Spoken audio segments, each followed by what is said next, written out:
फराह खान के इस स्टेटमेंट को, क्योंकि आपकी फ्रेटर्निटी से जुड़ी हुई हैं, आप लोग इसको कैसे देखते हैं? क्या जरूरत थी इस तरीके का बयान देने की? एक विशेष धर्म त्योहार से जुड़े हुए किस पर कमेंट करने की? देखिए, फराह खान का आजकल एक शो चल रहा है जिसको कोई ख़ास टीआरपी नहीं मिली है। तो मुझे लग रहा है कि सिर्फ ये उस शो को टीआरपी दिलवाने के लिए उन्होंने एक ऐसा विवादित बयान दिया है जिसका कि कोई सेंस नहीं है, जो कि बहुत ही नॉनसेंसिकल है। दूसरा, कहीं ना कहीं कोई भी सेलिब्रिटी हो, उसकी एक जब वो एक ज़िम्मेदार पोजीशन पे हैं तो उनकी एक क्या कहते हैं, क्वेश्चनेबिलिटी हमेशा बनती है कि वो जो भी शब्द कहें बहुत ही सोच समझ के कहें। कोई भी सिर्फ अपने शो को फ़ायदा पहुंचाने के लिए, अपने शो की टीआरपी बढ़ाने के लिए ऐसे विवादित बयान ना दें। तो मेरे हिसाब से बहुत ही गलत कहा है फराह खान ने। जो भी कहा है, उन्हें ऐसा नहीं कहना चाहिए था। और हालांकि काफ़ी लोगों ने तर्क दिया है कि जो छपरी होते हैं वो हम गलत तरीके से देख रहे हैं। छपरी जो हैं वो एक टर्म है, एक भाषा में टर्म है जो कि अनमैरिड लोगों के लिए, और क्योंकि ज़्यादातर अनमैरिड लोग ही इंजॉय करते हैं, उसको ऐसे ना देखा जाए। लेकिन मेरे हिसाब से फिर भी बहुत ही ज़रूरी है कि जो भी बोलें लोग बाग, वो बहुत ही सोच समझ के बोलें। सिर्फ अपने शो की टीआरपी बढ़ाने के लिए ऐसे विवादित बयान ना दें। ठीक है, मानसी, आप भी अग्री करती है जो कह रहे हैं अमित अग्रवाल यहाँ पर?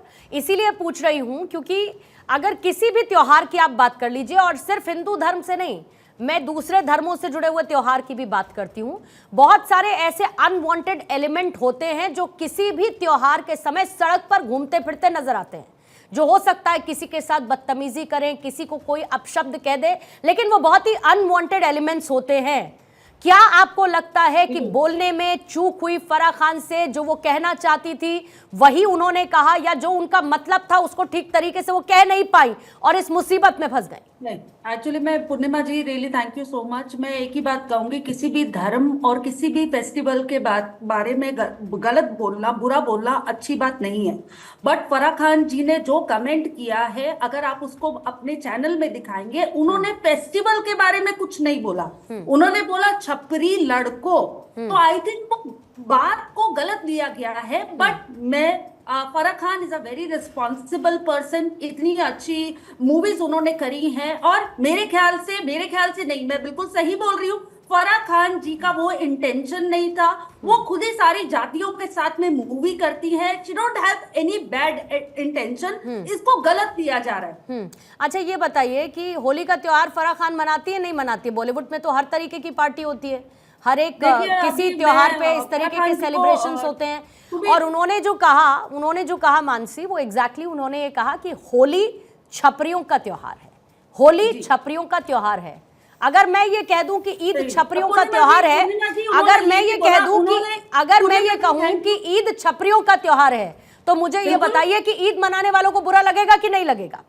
पूर्णिमा जी, मैं तो खुद हिंदू हूँ और मैं होली का फेस्टिवल इसलिए नहीं मनाती हूँ क्योंकि मुझे रंगों से थोड़ी प्रॉब्लम है। बट होली सबसे अच्छा त्योहार है। नफरत की लोग बात करते हैं, दोस्ती प्रेम का प्रतीक है होली। पर मेरे फराह जी ने ऐसी बात नहीं करी है। फराह जी ने ये बोला है होली छपरी लड़कियों, उन्होंने होली के ऊपर नहीं बोला है। वो बयान को गलत लिया जा रहा है। अभी वो बयान मानसी कई बार चल चुका है, बहुत छोटा बयान है, उसको लेकर बहुत आपको मिनट भी स्पेंड करने की जरूरत नहीं है। एक बार मैं आपको सुनवा देती हूँ ना, क्लैरिटी के लिए, दर्शकों को भी क्लैरिटी मिल जाएगी। जरा एक बार सुनवाएंगी? ठीक। सारे छपरी लड़कों का पसंदीदा फेस्टिवल होली ही होता है, ये याद रखना। सारे छपरी लड़कों का पसंदीदा फेस्टिवल होली ही होता है, ये याद रखना। सारे छपरी लड़कों का पसंदीदा फेस्टिवल होली ही होता है। मानसी, सुन लिया आपने? जी, मैंने बिल्कुल सुना। छपरी का मतलब क्या होता है? छपरी का मतलब जिनके पास काम नहीं होता, जिनको मौज मस्ती करना होता है। बात को गलत लिया जा रहा है। बट फराह, अरे होली कहा कि नहीं कहा, ये बताइए जी। होली बोला या नहीं बोला उन्होंने? नहीं, वो थोड़ा गलत लिया जा रहा है। होली के बारे में अगर उन्होंने बोला है तो उन्होंने अपोलोजाइज बोला या नहीं बोला? मैंने बस इतना पूछा, होली बोला या नहीं बोला? होली के बारे में बात बोला ना उन्होंने? उन्होंने कहा कि छपरियों का त्योहार ईद होता है, बोल सकती थी। अपने धर्म के बारे में ज्यादा नॉलेज रखती हैं फराह खान, डेफिनेटली रखती होंगी, हम मुझसे तो ज्यादा ही रखती होंगी कम से कम, पर वो बोला उन्होंने नहीं बोला ना। मेरा कहने का सिर्फ इतना मतलब है मैथिल साहब कि हिंदू धर्म को, हिंदू धर्म से जुड़े हुए त्योहारों को ऐसा लगता है कि सॉफ्ट टारगेट मान लिया गया है। अभी अमित जी ने जिस बात का जिक्र किया कि भाई टीआरपी ढूंढने के लिए या टीआरपी बढ़ाने के लिए इस तरीके का स्टेटमेंट दे दिया होगा, लेकिन चुनाव होली का ही क्यों, होली के फेस्टिवल का ही क्यों? क्योंकि पता है सॉफ्ट टारगेट है, बोल के हम निकल जाएंगे। और अभी तो ये लेटेंट वाला तो विवाद ठंडा ही नहीं हुआ था, मतलब सोशल मीडिया, टीवी प्लेटफॉर्म, उस पर क्रिएटिविटी के नाम पे, टीआरपी बढ़ाने के नाम पे कुछ भी चलेगा।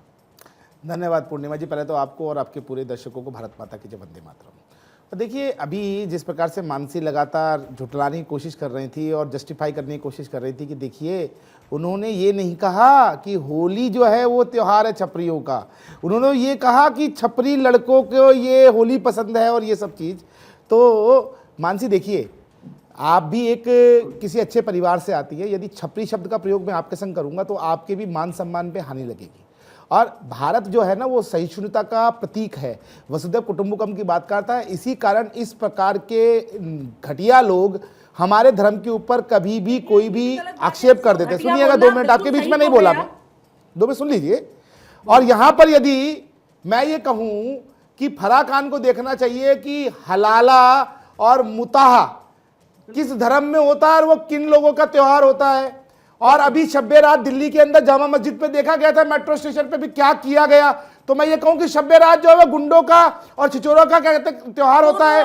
जिस प्रकार से बकर ईद थी, सुनिए ना, आप बीच में मत बोलिए ना, सुनिए, पहले शांति सुनिए, गंभीरता सुनिए। जिस प्रकार बकर ईद पर हर गली कूचे में निर्दोष जानवरों की हत्या की जाती है, तो मैं कहूं कि कसाईयों का त्योहार होता है बकर ईद, तो ये अच्छा लगेगा क्या? किसी भी धर्म की आस्था के ऊपर चोट पहुंचाकर अपनी जेबें भरना, अपनी टीआरपी को संभालना, यह भांडों का काम होता है, सॉरी टू से। अब मैं भांड कहूं अगर तो बुरा लगेगा क्या फराह खान को या नहीं लगेगा, ये आप उससे पूछेगा कि आप उनकी स्पोक्स पर्सन के बैठी यहां पर। लेकिन महत्वपूर्ण बात क्या है पूर्णिमा जी, कि हमारे धर्म के अंदर हम लोग ना सबको छोड़ देते हैं, यहीं पर सर तन से जुदा के नारे लग जाते हैं अगर फराह खान के लिए। और यहां पर यदि हमारे हिंदू कार्यकर्ता, हिंदू लोग कह देते कि भैया जो फराह खान का सर लेके आएगा मैं उसको 1 करोड़ रुपया दूंगा, तो अभी हल्ला मच जाता। अभी सो कॉल लिबरल सेकुलर लोग अपनी अपनी गर्दनें जिसने चतुर्मुख से रेत में घुसेड़ रखी है निकाले खड़े होते, अरे देखो एक महिला के ऊपर हमला कर रहे हो, एक महिला को डरा रहे हो। लेकिन यह नहीं दिख रहा है किस प्रकार से हमारे धर्म का अपमान हो रहा है। मैं बताना चाहता हूं, होली समानता का त्योहार है, होली प्रेम का त्योहार है, होली समरसता का त्योहार है, और होली जो है वो असत्य पे सत्य की जीत का त्योहार है। ये समझना होगा फराह खान को। लेकिन परेशानी क्या है ना, हम 5, हमारे 75 और सबके हाथ में ईंट पत्थर वाले लोग केवल और केवल हिंदू धर्म के ऊपर ही आक्षेप लगाते हैं, क्योंकि उनको जिस प्रकार से वो खुद मजाक हैं, ठीक है, वो हमारे धर्म का ही मजाक उड़ाने की ठीक है। मानसी से जवाब ले लेती हूँ, फिर उसके बाद वेद मूर्ति जी और कृष्णा हेगड़े जी आपके पास। देखिए, आप खुद ही बोल रहे हैं कि नफरत से प्रेम, तो मैं भी आपसे ये बोलूंगी, आप भी नफरत की भाषा मत फैलाइए। देखिए, उनकी इंटेंशन गलत नहीं थी, ठीक है, बात को गलत लिया गया है। आपको बताया उन्होंने कि इंटेंशन गलत की है, सही थी। मेरी बात सुनिए। अच्छा, मैं क्या पूछ रहा हूँ, आपको बताया था उन्होंने? हमारे यहाँ पे बोलते वेले लोग हैं, तो इसको भी गलत मत लीजिए। उन्होंने उस सेंस में बोला है, इसको आप मतलब बरसाने के अंदर यदि होली होती है, वो 11 दिन की होली होती है, कभी फूल से होती है, फिर राख से होती है, अबीर से होती है, गुलाल से होती है, पानी से होती है, तो क्या वो होली वेले लोग मनाते हैं आपके हिसाब से? आपके हिसाब से वेले लोग मनाते हैं क्या? पहुंचाना, मैं मानती हूँ उन्होंने अगर कुछ गलत तो मानिए ना, यहाँ मानिए आप, उनका स्पोक्स पर्सन बन के यहाँ बैठी है, तो हाथ जोड़ के माफी मांगिए कि इस देश के 100 करोड़ हिंदुओं की भावनाएं आहत हुई है। हमारे सन्यासी, हमारे जो मंडलेश्वर बैठे हैं, वो सर तन से जुदा के नारे नहीं लगा रहे, ये याद रखिए। हम सहिष्णुता का परिचय देते हैं। एक एक करके